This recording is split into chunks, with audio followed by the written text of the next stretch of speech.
ನಮಸ್ಕಾರ, ನ್ಯೂಸ್ 26ಗೆ ಸ್ವಾಗತ.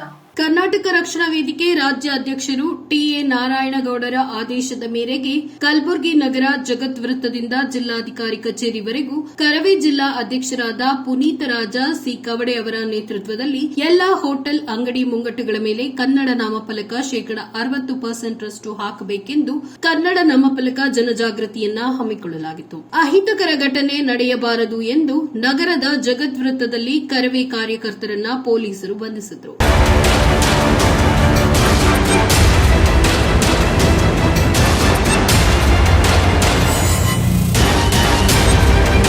ಸಂದರ್ಭದಲ್ಲಿ ರಾಜ್ಯ ಸಂಘಟನಾ ಕಾರ್ಯದರ್ಶಿ ಮಹೇಶ್ ಕಾಶಿ, ಜಿಲ್ಲಾ ಪ್ರಧಾನ ಕಾರ್ಯದರ್ಶಿ ರವೀಂದ್ರ ಮಯೂರ, ಜಿಲ್ಲಾ ಮಹಿಳಾ ಘಟಕದ ಅಧ್ಯಕ್ಷರು ನಿರ್ಮಲಾ ತಳವಾರ್, ಜಿಲ್ಲಾ ಉಪಾಧ್ಯಕ್ಷರು ಧರ್ಮಸಿಂಗ್ ತಿವಾರಿ, ಜಿಲ್ಲಾ ಉಪಾಧ್ಯಕ್ಷರು ನಿಸಾರ್ ಅಹ್ಮದ್, ಕಲಬುರಗಿ ತಾಲೂಕು ಅಧ್ಯಕ್ಷರು ಕಲ್ಯಾಣಿ ತಳವಾರ್ ಹಾಗೂ ಪ್ರಭುಲಿಂಗ ತಳವಾರ, ಆಳಂದ ಅಧ್ಯಕ್ಷರು ಈರಣ್ಣ, ಶಹಬಾದ್ ಅಧ್ಯಕ್ಷರು ಯಲ್ಲಾಲಿಂಗ ಹಯ್ಯಾಳಕರ, ಚಿತ್ತಾಪುರ ಅಧ್ಯಕ್ಷರು ಚಂದರ ಚೌಹಾಣ್, ಜೀವರ್ಗಿ ಅಧ್ಯಕ್ಷರು ಯಲ್ಲಪ್ಪ ಬಂಕಲಗಿ, ನಗರ ಘಟಕ ಸುರೇಶ್ ಹೊಸಮನಿ, ಸೇಡಂ ಕರವೇ ಕಾರ್ಯಕರ್ತರು, ಚಿಂಚೋಳಿ ಕರವೇ ಕಾರ್ಯಕರ್ತರು ಹಾಗೂ ಇನ್ನೂ ಹಲವಾರು ಕಾರ್ಯಕರ್ತರು ಉಪಸ್ಥಿತರಿದ್ದರು. ವರದಿ ವಿಠಲ್ ಎಂಎ ಪೂಜಾರಿ, ನ್ಯೂಸ್ 26 ಕನ್ನಡ, ಕಲಬುರಗಿ.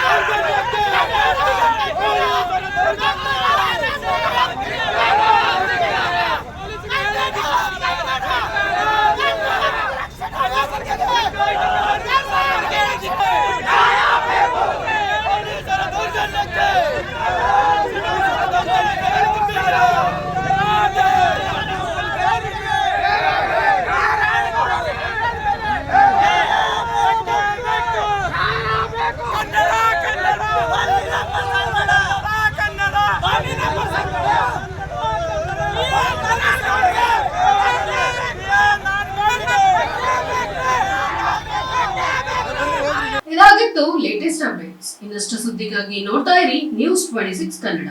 ನಾವು ನಿಮ್ಮೊಂದಿಗೆ.